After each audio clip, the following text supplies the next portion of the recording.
friends, I am finally getting to my goals video.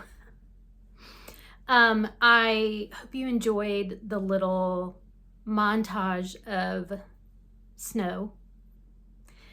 They're saying Atlanta hasn't had an actual significant snowfall since 2018, which seems about right. I remember a dusting a couple of years ago.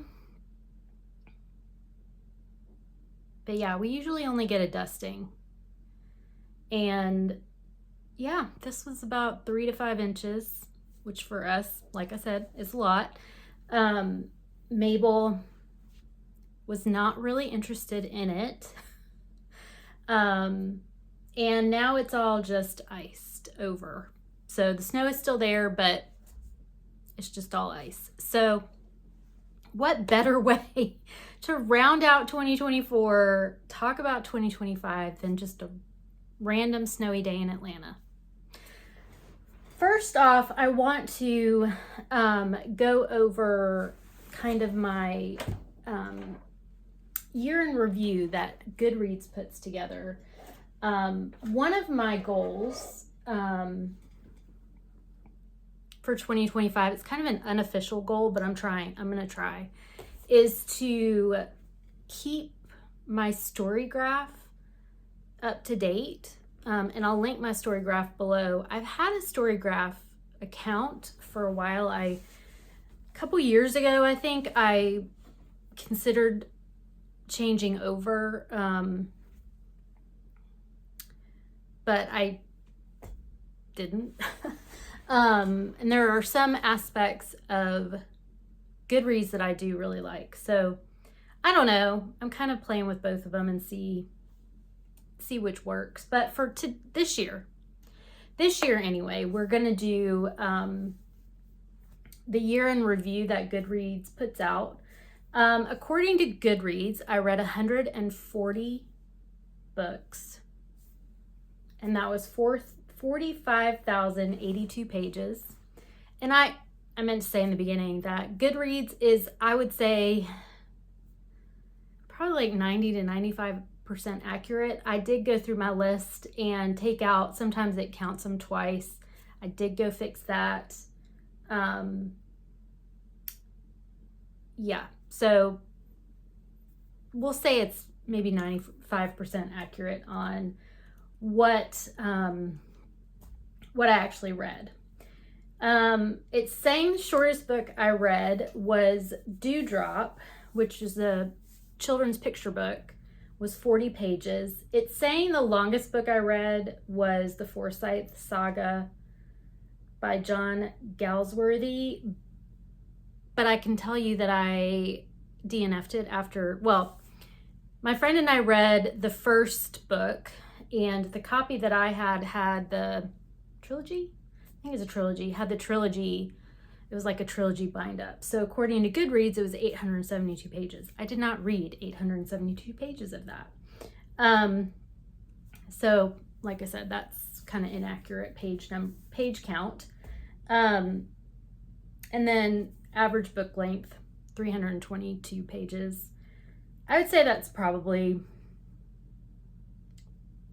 about average. That 872 pages kind of throws it off a little bit, but yeah. The most popular book I read, according to how many people have shelved it, was The Handmaid's Tale by Margaret Atwood. And the least shelved book was The Stickleback Catchers by Lizette Aughton, which I did a soft DNF on. I really like Lizette Aughton, and I just wasn't in the mood to finish it. Wasn't really getting along with the storytelling and the characters and what they were doing. But I still think about that book, and I remember all of it very well, and I think I read that a while ago. So I might pick it up again in 2025. My average rating for 2024 was 3.8. I did do half stars, but usually rounding up. And unless I really just didn't like it, then I would have rounded down, but I don't think I did that. Maybe on 1 or 2, I can't really remember. But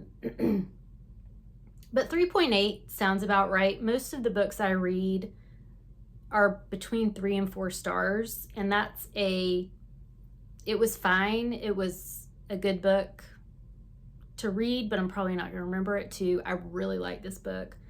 And then 5 stars are those ones that I really loved. But the highest rated book that I read on Goodreads was The Sun Does Shine by Anthony Ray Hinton, which was also my favorite nonfiction book of 2024. So it's got a 4.64 average rating. My first review of the year was that Empire of Pain. I had a road trip last year, my Christmas road trip that I make pretty much every year to see my sister. And that was a good audiobook to listen to on a long drive. So yeah, that's kind of the summary that Goodreads gives. Let's see. A couple other stats that I put together. And again, this is, I counted these based on my notebook, and there's always room for human error. So I think I DNF'd about 20 books. But let's go through my goals, and we'll talk more about some of the other numbers. So my first goal was to read 100 books. That's just kind of the number that I put every year. Since my reading has become my main hobby again, which it hadn't been for a number of years, probably until the pandemic, honestly. And 100 books is a little less than 2 books a week. So that is below what I would normally read per week. And I read 140 books. My second goal was to read 75% already owned. So I did a little math, which is always scary when Michelle does math. I'm pretty sure it was around 63 to 65% that I owned that I read or attempted to read. So fell a little short of that, but still I feel like a pretty good work on my physical TBR. 2025, we'll talk about that, but it's definitely, I want to get that number higher. My third goal was to read 1 book of the month per month, which I did do. I ended up reading 24 book of the month books. I know that's wow. Number 4 was read 12 and 24 list or unhaul, which I did. I unhauled a bunch. I think I actually unhauled all of them. I unhauled all of them and read, I attempted 9. I read a little bit of all of them, but yeah. I will link below kind of my video going back over those. It was kind of a, I think I went about making the list in a way that did not help me whatsoever. They were books that I was already pretty close to unhauling because I just wasn't interested in them anymore. And so this year, my list is of books that I am still interested in too, but also have been on my shelves for a long time. My 5th goal was to write reviews on Goodreads or elsewhere for 50% of the books. I did not look back for this one. I did increase the book reviews that I wrote between NetGalley, Book of the Month, their site, and Goodreads. I probably got close to, if not at 50%. And the number 6 goal, which is a goal every year, is to have fun. And I did. I had a lot of fun with my reading this year. I had a lot of fun with booktube. Having my own channel definitely impacted my enjoyment of reading. It even the bad ones, and I like doing buddy reads as well. From my numbers, just to give you a couple of little stats, I think I got about 46 books from my library. I listened to about 20 audiobooks exclusively. Some of the ones that I also read physically, I also, would go back and forth with the audiobook. So, and audiobook, I used Libby, Hoopla, and Everand, which I don't have Everand anymore. Yeah, so I feel like I used my resources well. I did not keep track of how many books I bought, which I will be doing in 2025 because I'm not going to buy a lot. So we're going to start with one of the unofficial goals. It is a goal, but I don't really think that it's a goal that many care about besides myself. My book journal was just a little notebook, and I have 2 years in here. This is part of 2023 when I started keeping track of this because I kept getting wrong stats on Goodreads, so I decided to start keeping one. And then all of 2025, and at the end, it all fell apart.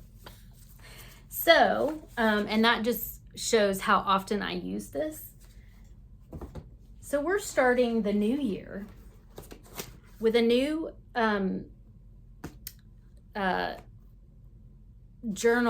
book journal, but it's really just, I get gifted a lot of journals because I do journal. So it's just, I'm just having fun with it my way. It's not any official, I know there's all these reading journals that you can buy. I just decided to use what I had. So let's go over my reading goals for 2025. I feel like 2024 was a success in my reading journey, and like I said, booktube is a big part of that. So my first goal is the same. It's to read 100 books. My second goal is 12 and 25. Read a backlist book every month is kind of the idea that I'm taking for that. And I will link when I link the 12 and 24 review, the 12 and 25 will be on there too. I still want to read a book of the month every month, even if I don't get any book of the month boxes, which I don't think is actually going to happen. I didn't get one for January. None of the main selections really looked appealing to me. So I still have more than 12 book of the month on my shelf. So I could definitely not buy any and still read one every month. Read my intentional living book stack. So I will also link that below. That's about 7 books. And since doing that video, I've had friends add more to it. So we might have some bonus reads in the intentional living book stack, book project that I've been looking at.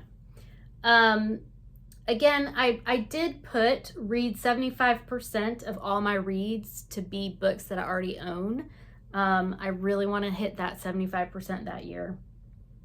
Number 6 may be a little out there. It may be out there, it may not be possible, and that is to get my NetGalley to 40%. They recommend 80%. I think mine is at 8%. But I do have, there's a lot of the books are either backlist books that I requested them without realizing how the system worked, which I still want to get to those. And then I have the ones that are coming up that are going to be released this year. I have them kind of sort of figured out when I need to read them. And number 7 is the same every year, and that is to have fun, which we will have fun. I have a list of my 12 and 25 books, And then, which you may be able to see. I'm not going to show you the rating, but I already read one. And then just book of the month, I just color it in and write the name of the book. And then my intentional living book list I have made. So just showing you, it doesn't have to be fancy. It just has to work for you. My NetGalley page, which I haven't done any NetGalley this year yet, so we'll put those there. And then I've left a couple of blank pages to kind of figure out what I want there, really. And then I need to go back and fill in, like, I'm gonna keep track of my TBR, because I am interested in following my TBRs a little bit more. I have stuck to my TBR the last 2 months for the most part. Like, I didn't read everything, but I read a good bit of what I had planned to read, and it felt really good. It felt like I had a plan. I am still mainly a mood reader, but I do get decision fatigue. So it's helpful to already have a stack of books. If I don't know what I want to read, I'll just pull out some of the ones that are on my TBR and see what jumps out at me. I've read 4 books already. I've finished 4 books. And 2 of them are from my TBR. One was a random audiobook, and I don't even remember what the other one was yet. I'll have to go back and look. So just a chatty video of checking in on the goals from 2024, which I feel like was a success, and talking a little bit about my goals for 2025. What are your goals for 2025? Do you have anything specific? Do you kind of just do general reading goals? I hope you're enjoying your reading so far this year, and I will see you very soon. Bye.